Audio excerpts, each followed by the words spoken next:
Oke, assalamualaikum warahmatullahi wabarakatuh. Perkenalkan, nama saya Jaluluddin. Pada video kali ini kita akan membahas tentang memahami requirements dalam konteks rekayasa perangkat lunak.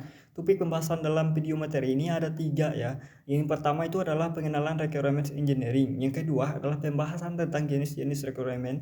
Yang ketiga kita bahas seperti apa itu proses pengumpulan requirement ini. Dalam rekayasa perangkat lunak, requirements engineering adalah serangkaian kegiatan penting yang meliputi identifikasi, pembuatan dokumentasi, dan pengelolaan kebutuhan.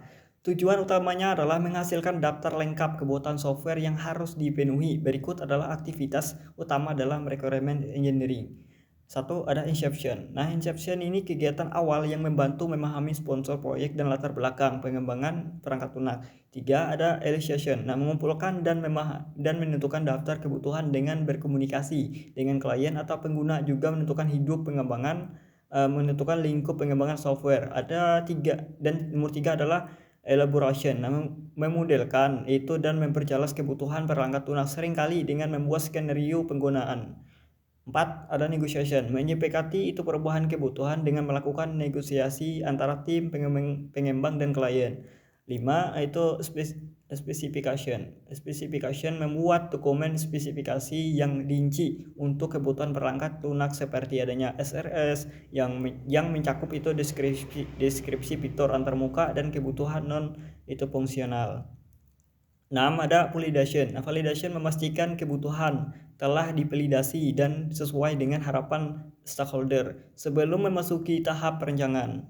Di 7 ada requirement management dan mengontrol. Itu dan ada juga mengevaluasi dan mengubah kebutuhan yang telah ditetapkan untuk memastikan adanya kesesuaian dengan perubahan proyek. Proses requirement engineering menghasilkan dokumen SRS yang berfungsi sebagai laporan formal yang ditulis secara sistematis. Dokumen ini juga mencakup pengenalan singkat, itu deskripsi fitur, kebutuhan antarmuka, kebutuhan non fungsional, dan juga lain-lain. Nah, dokumen SRS akan yaitu direvisi jika ada perubahan requirement. Validasi dilakukan dengan menggunakan yaitu checklist sebagai alat bantu untuk memastikan setiap requirement telah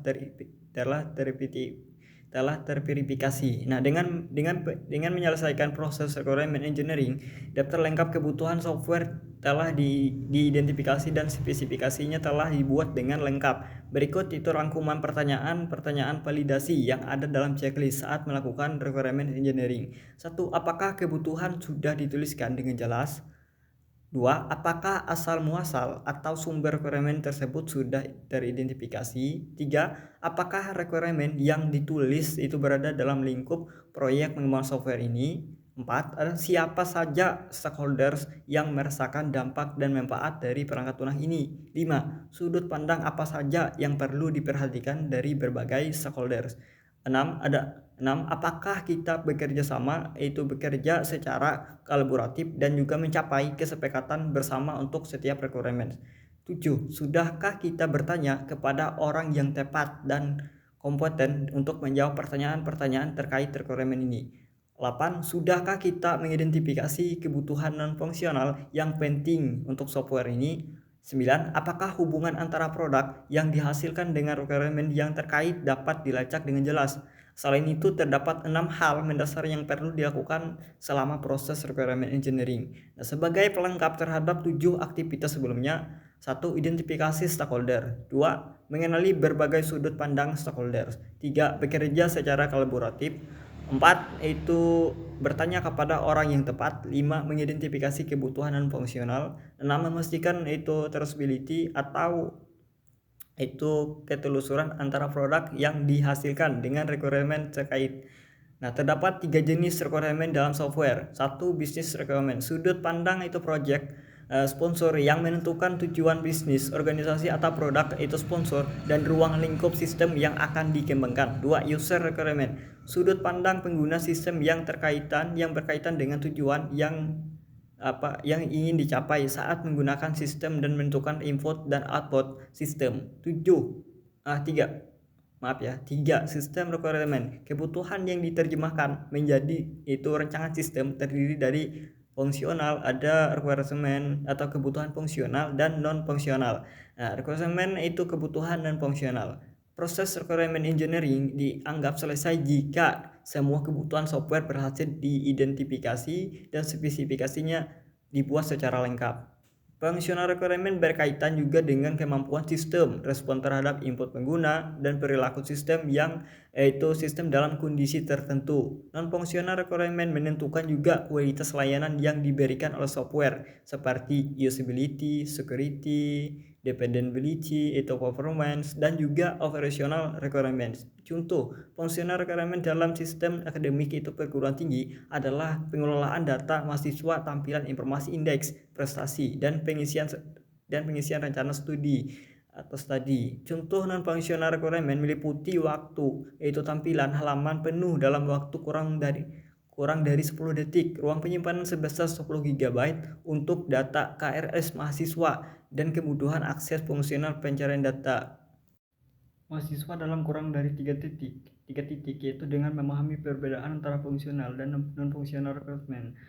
Dapat lebih jelas dalam mengidentifikasi dan mengelola kebutuhan software secara keseluruhan. Kebutuhan fungsional berkaitan juga dengan fungsional sistem, seperti menampilkan data peserta, rekayasa perangkat lunak. Kebutuhan non-fungsional berkaitan juga dengan atribut kualitas sistem, seperti waktu tampilan data dalam waktu kurang dari 10 detik. Proses pengumpulan kebutuhan dilakukan melalui pertemuan dengan stakeholder dan juga pengguna sistem.